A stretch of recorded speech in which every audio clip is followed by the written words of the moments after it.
Everyone, welcome back to my channel. दोस्तों, अपनी इस वीडियो में मैं लेकर आ गया हूं आपकी एक और समस्या का हल। क्योंकि दोस्तों, बहुत सारे हमारे शिक्षक बंधु ऐसे हैं जो सवाल करते हैं, पूछते हैं आकस्मिक अवकाश के संबंध में कि अगर आपने आकस्मिक अवकाश ले रखा है और बीच में कोई सरकारी अवकाश पड़ता है तो क्या वह अवकाश जोड़ा जाएगा या नहीं। आकस्मिक अवकाश के पहले और बाद में पड़ने वाले अवकाशों के संबंध में क्या है। आकस्मिक अवकाश कितने प्रकार का होता है। क्या आकस्मिक अवकाश को अन्य अवकाशों के साथ संबद्ध किया जा सकता है। एक साथ कितने आकस्मिक अवकाश लिए जा सकते हैं। इन तरह तरह के डाउट्स को क्लियर करने के लिए मैं यह वीडियो लेकर आया हूं, आकस्मिक अवकाश नियमावली। तो आइए चलते हैं दोस्तों, हम आपको वीडियो में दिखाते हैं। इसके पहले आग्रह करूंगा कि please subscribe my channel, press bell icon and share to other friend.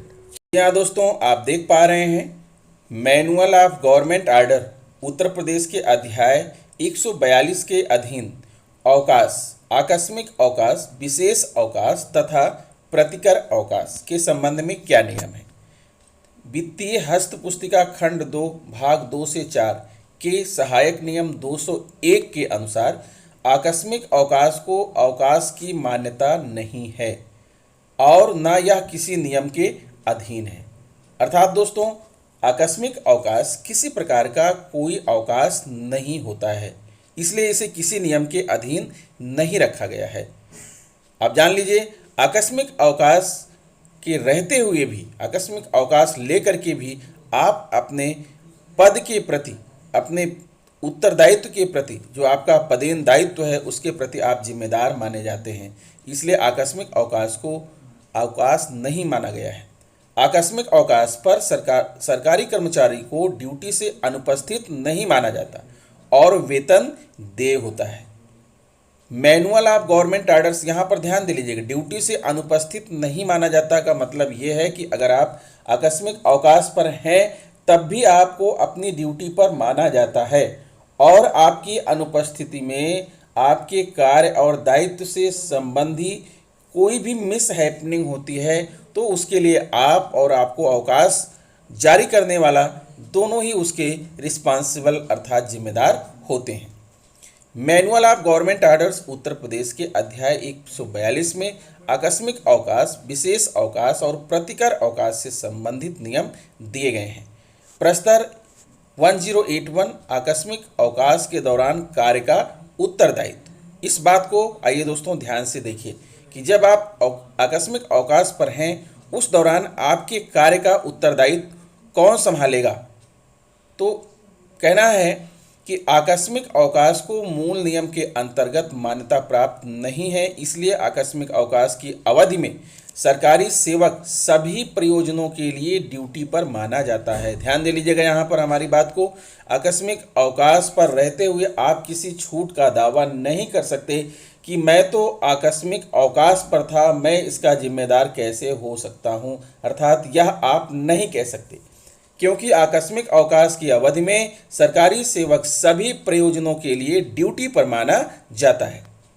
आकस्मिक अवकाश के दौरान किसी प्रतिस्थानी की तैनाती नहीं की जाएगी।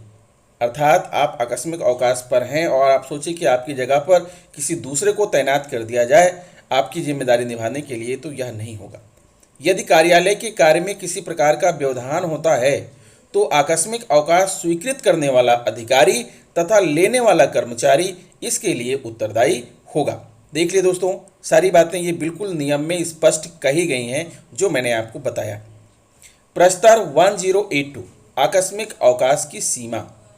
एक कैलेंडर वर्ष में सामान्यतया 14 दिन का आकस्मिक अवकाश दिया जा सकता है और एक समय में 10 दिन से अधिक का आकस्मिक अवकाश विशेष परिस्थितियों में ही दिया जाना चाहिए।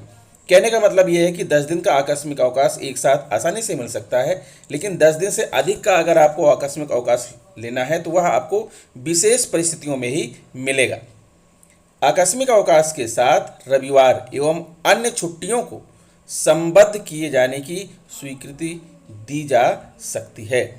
यहाँ पर क्या कह रहे हैं कि रविवार है या कोई और छुट्टी पड़ रही है तो आकस्मिक अवकाश को उसके साथ संबद्ध किए जाने की स्वीकृति दी जा सकती है। अर्थात आप छुट्टियों के पहले आप आकस्मिक अवकाश ले सकते हैं। रविवार, छुट्टियों या अन्य आकारी दिवस यदि आकस्मिक अवकाश के बीच में पड़ते हैं तो उन्हें जोड़ा नहीं जाएगा। आकारी दिवस का मतलब अवकाश वाले दिवस। आकारी दिवस का मतलब ऐसे दिवस जिन पर कार्य नहीं करना है, अर्थात जैसे संडे और रविवार हो गया या कोई छुट्टी हो गई तो वो हो गया आकारी दिवस।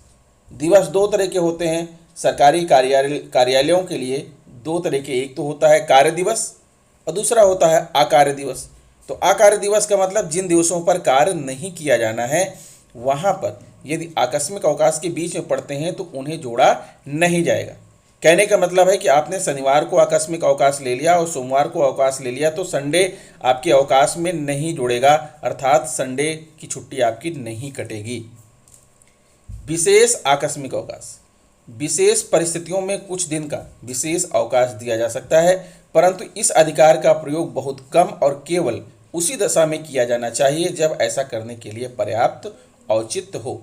यह है शासनादेश संख्या 1094B1811957 दिनांक 21 जुलाई 1962। लिपिकीय वर्गीय कार्मिकों के अतिरिक्त अन्य को दिए गए विशेष अवकाशों की सूचना सकारण प्रशासकीय विभाग को भेजनी होगी। तो दोस्तों ये विशेष अवकाश के संबंध में हमें ज़्यादा बात नहीं करनी है क्योंकि ये सब हम लोग को मिलना नहीं है। ठीक है, आगे बढ़ते हैं। प्रस्ताव 1083 में देखिए, आकस्मिक अवकाश पर मुख्यालय छोड़ने की पूर्व अनुमति। आकस्मिक अवकाश लेकर मुख्यालय छोड़ने की दशा में सक्षम अधिकारी की पूर्व स्वीकृति आवश्यक है।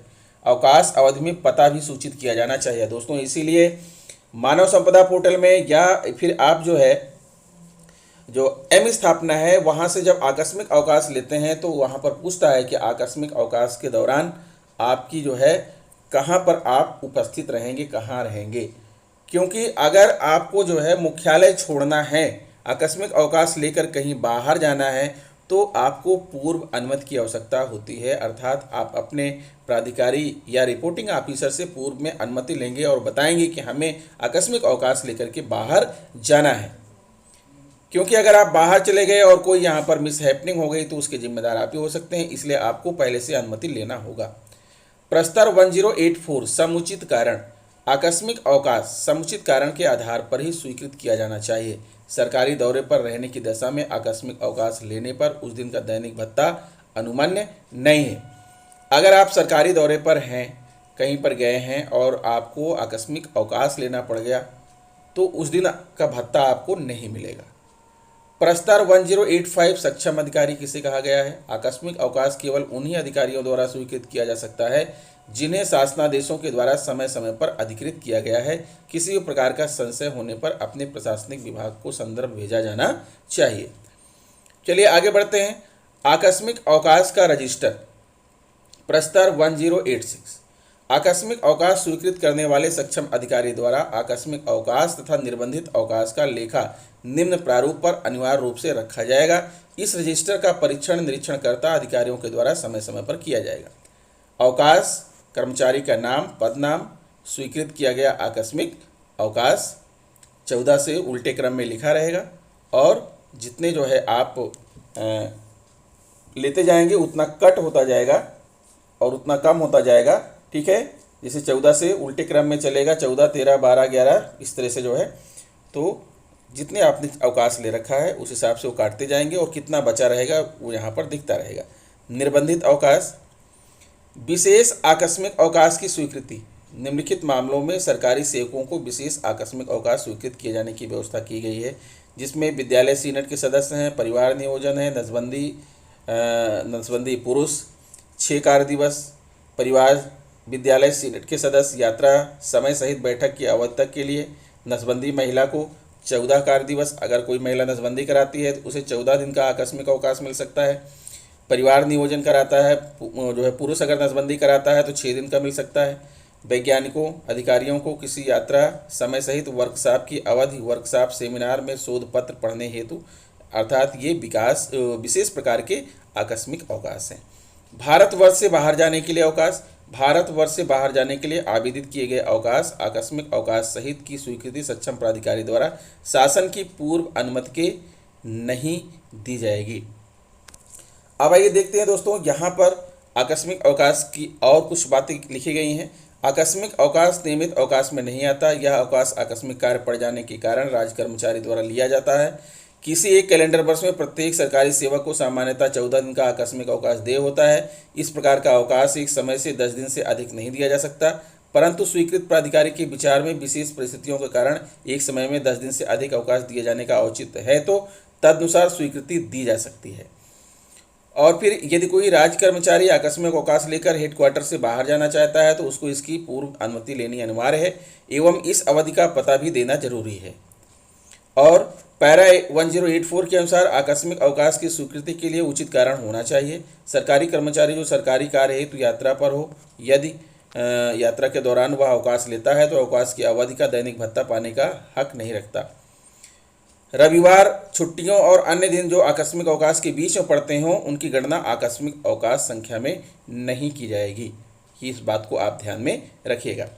रविवार व अन्य अवकाशों का आकस्मिक अवकाश में ना जुड़ना, इसके संदर्भ में देखिए एक यहाँ पर प्रेषक हैं KKN सिंह, उप सचिव उत्तर प्रदेश शासन ने RT के जवाब में ये जो है दिया है कि आकस्मिक अवकाश के लिए प्रारंभ या अंत में छुट्टियां या अन्य अकार्य दिवसों नॉन वर्किंग डेज को जोड़ा जाना। इस संबंध में क्या है, मुझे कहने का निर्देश हुआ है कि मैनुअल ऑफ गवर्नमेंट आर्डर के परिच्छेद 90 की इसमें 1 दिसंबर 1958 द्वारा परिवर्तित किया गया था में यह व्यवस्था की गई है कि आकस्मिक अवकाश की अवधि के बीच पड़ने वाले रविवार, छुट्टियों तथा अन्य अकार्य दिवसों नॉन वर्किंग डेज की आकस्मिक अवकाश की संख्या में गणना की जाएगी।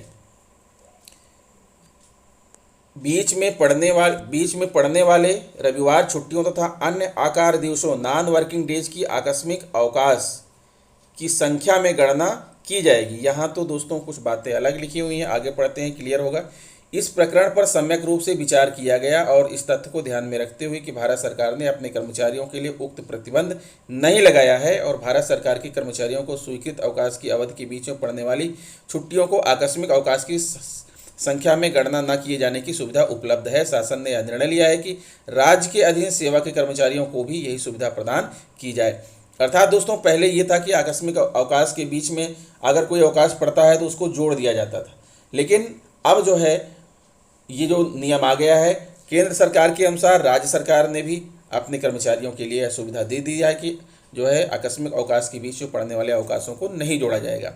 शासन ने यह निर्णय लिया है कि राज्य अधीन सेवा के कर्मचारियों को भी यही सुविधा प्रदान की जाए, अर्थात आकस्मिक अवकाश की अवधि के बीच में जो रविवार, छुट्टियों या अन्य अकार्य दिवस पड़ जाते हों उनकी गणना आकस्मिक अवकाश की संख्या में नहीं की जाएगी।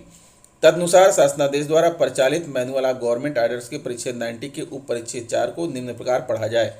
Sunday holidays and non-working days falling during the period of casual leave should not be counted as casual leave, अर्थात उन्हें कैजुअल लीव के रूप में नहीं जोड़ा जाएगा। भौदीय KKN सिंह, उप सचिव। अब दोस्तों देखते हैं ये जो है, ये जो आपको दिख रहा है ये है RTI के जवाब में, RTI में पूछे गए सवाल का जवाब है। एक बार में ले सकते हैं अधिकतम 10 आकस्मिक अवकाश।